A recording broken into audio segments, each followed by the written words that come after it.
সুপ্রিয় বন্ধুগণ, যারা রিটেন স্পোকেন গ্রামার শিখবেন এবং অপরকে শিখবেন তাদের জন্য আজকের এই ভিডিওতে নট এর ব্যবহার নিয়ে আলোচনা করব। হ্যাঁ বন্ধুগণ, ইংরেজি এবং বাংলা ভাষায় নট এর ব্যবহার টোটাল 15 থেকে 20 ভাবে সেন্টেন্সে ব্যবহার হয়।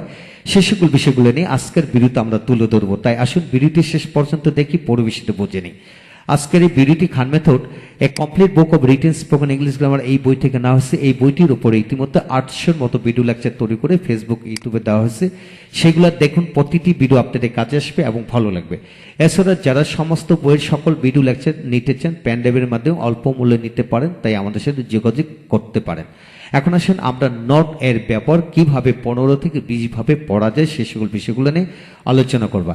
হ্যাঁ বন্ধুগণ, প্রথম ভিডিওতে আমরা 1 থেকে 6 পর্যন্ত প্রত্যেকটা বিষয়কে ভেঙে ভেঙে খুঁটি খুঁটে বুঝিয়ে আলোচনা করেছিলাম।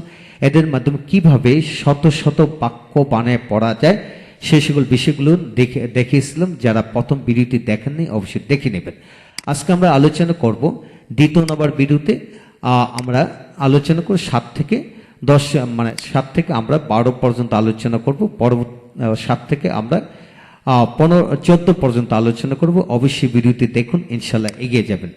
লক্ষ্য করুন এখানে কিভাবে পড়বেন। যেমন সাবজেক্ট নট বাট নট এরূপ গঠনে কিভাবে পড়বেন। যেমন he but not his brother, he but not his brother loves me very much. সে আমাকে খুব ভালোবাসে তবে তার ভাই নয়। অর্থাৎ সে তবে তার ভাই নয়, আমাকে খুব ভালোবাসে। বাক্যটা এই ঘুরিয়ে বলা যাবে, সে আমাকে খুব ভালোবাসে তবে তার ভাই নয়। হি but not his brother loves me very much. হ্যাঁ বন্ধুগণ, এখানে but not his brother, but not his mother, but not his friend, অতএব যে বাট নট হিজ ফ্রেন্ড, এইভাবে হাজারো কমন নাউন বসে কিন্তু এইভাবে বাক্য তৈরি করা যাবে।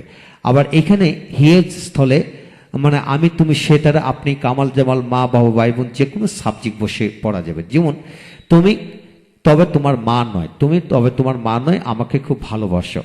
অর্থাৎ you but not your mother loves me very much, you but not his mother loves me very much.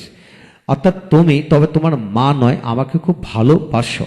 এইভাবে বাক্য তৈরি করা যায়। তারপর আসেন you but not your brother is so good as he, তুমি তার মতো ভালো তবে তোমার ভাই নয়। অর্থাৎ you but not your brother is so good as he, তুমি তার মতো ভালো তবে তোমার ভাই নয়। তারপর আসেন the subject but not her sister, অর্থাৎ she but not her sister reads in this college, সে এই কলেজে পড়ে তবে তার বোন নয়। অর্থাৎ সে তার বোন নয়, এই কলেজে পড়ে। হ্যাঁ, এইভাবে বাক্য তৈরি করে পড়তে পারেন। হ্যাঁ বন্ধুগণ, আপনাদের কাজটা কি? আপনাদের কাজ হলো এখানে প্রতিটা নমুনা বাক্য দেওয়া হলো, প্রতিটা নমুনা বাক্য থেকে আপনারা শত শত বাক্যর আলোকে পড়তে পারেন। আপনার কাজ হলো সাবজেক্ট পরিবর্তন করেন, আবার এইখানে নাউন চেঞ্জ করেন, এখানে ভার্ব চেঞ্জ করেন, আবার ভার্বগুলোকে আবার যে কোনো টেন্সের আলোকে বাক্য তৈরি করেন, আবার এখানে অ্যাডজেক্টিভ চেঞ্জ তৈরি করেন, এখানে ভার্ব চেঞ্জ করেন। এইভাবে যদি আপনি লিখে লিখে পড়েন সমস্ত জীবনের জন্য, এই ছোট্ট বিষয়টি মনে হচ্ছে খুব ছোট্ট, কিন্তু আসলে এটা ছোট না। এটাকে ইচ্ছে করলে অনেক বড় করে লেখা যায়। তাই বন্ধুগণ, প্রতিটি একটা স্যাম্পল বাক্য। এখন আসেন সাবজেক্ট নট অনলি দেখি বা পড়বেন। He not only loves me but also helps me, সে শুধু আমাকে ভালোই বাসে না, আমাকে সাহায্য করে। He not only reads English but also teaches English, সে শুধু আমার ইংরেজি পড়ে না, ইংরেজি পড়ায়ও বটে। হ্যাঁ বন্ধুগণ, এটা হলো নট অনলি বাট অলসো ব্যবহার। আপনারা হাজার হাজার ভার্ব রয়েছে, যে কোনো ভার্ব দিয়ে যে কোনো টেন্সের আলোকে এবং বিভিন্ন ধরনের অক্সিলারি যোগ করে আপনি শত শত বাক্য বানায় পড়তে পারবেন। তারপর আসেন সাবজেক্ট ভার্ব নট, অর্থাৎ মূল ভার্বের পরে নট বসে কিভাবে পড়ে লক্ষ্য করেন। He loves not only you but also me, সে শুধু তোমাকে নয় আমাকেও ভালোবাসে, সে শুধু তোমাকে নয় আমাকেও ভালোবাসে। এইভাবে he teaches not only you but also me, তিনি শুধু আমাকে নয় তোমাকেও ইংরেজি পড়ায়। He teaches English not only you but also me. হ্যাঁ, এইভাবে আপনি এখানে ইউ এর জায়গায় অন্যান্য প্রনাউনে অবজেক্টিভ ফর্ম বসান, নাউনে অবজেক্টিভ ফর্ম বসে এইভাবে বাক্য তৈরি করতে পারবেন। তারপর সে reads not only English but also Bangla, সে শুধু ইংরেজি পড়ায় না বাংলাও পড়ায়। হ্যাঁ বন্ধুগণ, এখানে নট অনলি ইংলিশ একটা বস্তু জাতীয় শব্দ, বাংলা বস্তু জাতীয় এবং অ্যাবস্ট্রাক্ট নাউন। এদের আদলে হাজারো নাউন নাউনের শব্দগুলি বসে পড়তে পারবেন। তারপর আসেন 10 নম্বর নিয়মটি আমরা পড়ব, লক্ষ্য করেন এখানে। যেমন সাবজেক্ট ভার্ব অবজেক্ট পরে নট, অর্থাৎ অবজেক্টের মাঝখানে নট বসবে। কিভাবে? I want you not your sister, অর্থাৎ আমি তোমাকে চাই, তোমার বোনকে নয়। অর্থাৎ আমি তোমার বোনকে চাই না, তোমাকে চাই, এইভাবে কিন্তু হয়। I want you not your sister, আমি তোমাকে চাই, তোমার বোনকে নয়। আবার আমি তোমার বোনকে নয়, তোমাকে চাই, এইভাবে বলতে পারবেন।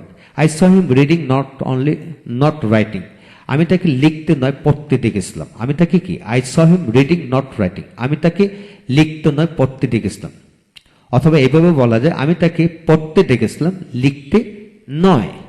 তারপর আসেন I like not him, I like only him not his friend, আমি শুধু তাকে পছন্দ করি, তার বোনকে নয়। I like only him not his friend, আমি শুধু তাকে পছন্দ করি, তার বোনকে নয়। তারপর আসেন 4 নম্বর, I saw your brother not only you doing the work, আমি তোমার ভাইকে দেখেছিলাম, তোমাকে এই কাজটি করতে দেখিনি। অর্থাৎ বোঝানো হলো, আমি তোমার ভাইকে দেখেছি, তোমাকে এই কাজটি করতে দেখিনি। তারপর আসেন I saw him not only reading but also teaching, I saw him not only reading but also teaching, আমি তাকে শুধু পড়াতে দেখেছিলাম না, পড়তে দেখেছিলাম। বা এইভাবে বলা যায়, আমি তাকে পড়তে দেখেছিলাম, তবে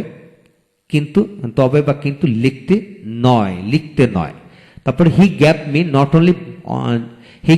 not only a book but also a pen, সে আমাকে শুধু একটি বই দেয়নি, একটি কলম দিয়েছিল।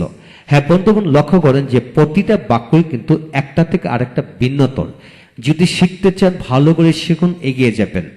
তাই পরবর্তী ভিডিওতে আমরা 11 থেকে বাকি অংশ আমরা পড়ব।